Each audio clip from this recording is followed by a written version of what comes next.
maybe about 10 years ago in 2010, a friend told me about a website called folkstreams.net, and she said that someone had documented folk singers and folk musicians in Appalachia and the Deep South, and that there were video interviews and just a focus on American roots music.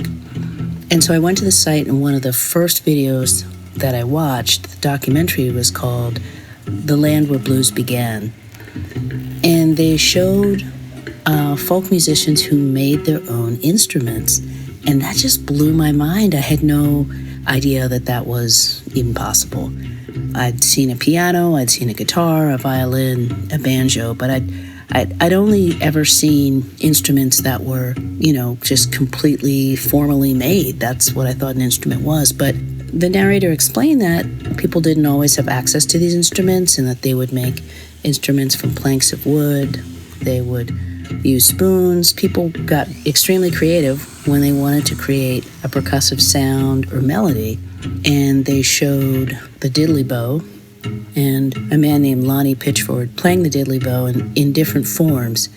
And it just blew my mind. I couldn't believe it. I immediately wanted to make one. Just immediately looked around for some wood, looked on the internet, and saw the simplicity of the construction, and that playing it was really up to your own sense of rhythm and what kind of melody you could get out of the string and what you wanted to say. And I've been hooked on making instruments ever since. I like the sense of repurposing something that you might ordinarily throw away or that's lying around in your house, and that you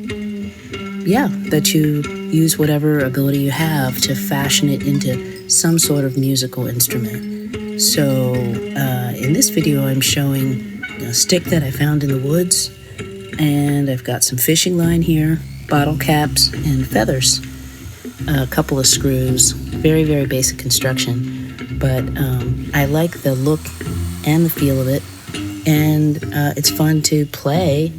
I experiment with using upside-down styrofoam icebox as something that amplify the sound, and also an upside-down galvanized steel kind of wash bin type of thing.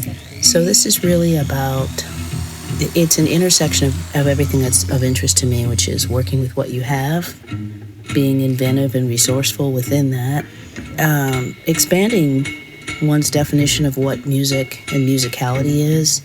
And I'm particularly interested in how do I get a melody out of something, and what are the rhythmic or percussive options. And I'm just infinitely excited about that. I typically use a lot of cardboard boxes.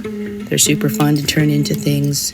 I recently used a pitchfork and turned that into an instrument. Maybe I'll show that in the next video.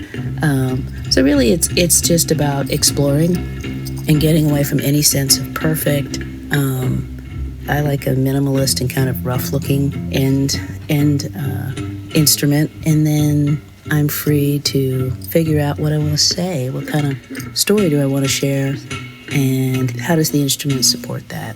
So this is what I've been up to. I'll be sharing more of the instruments I make in these videos, and I hope you enjoy it.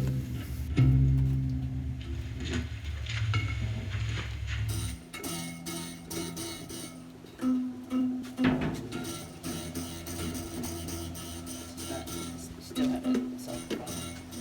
You can stop shooting. Cool.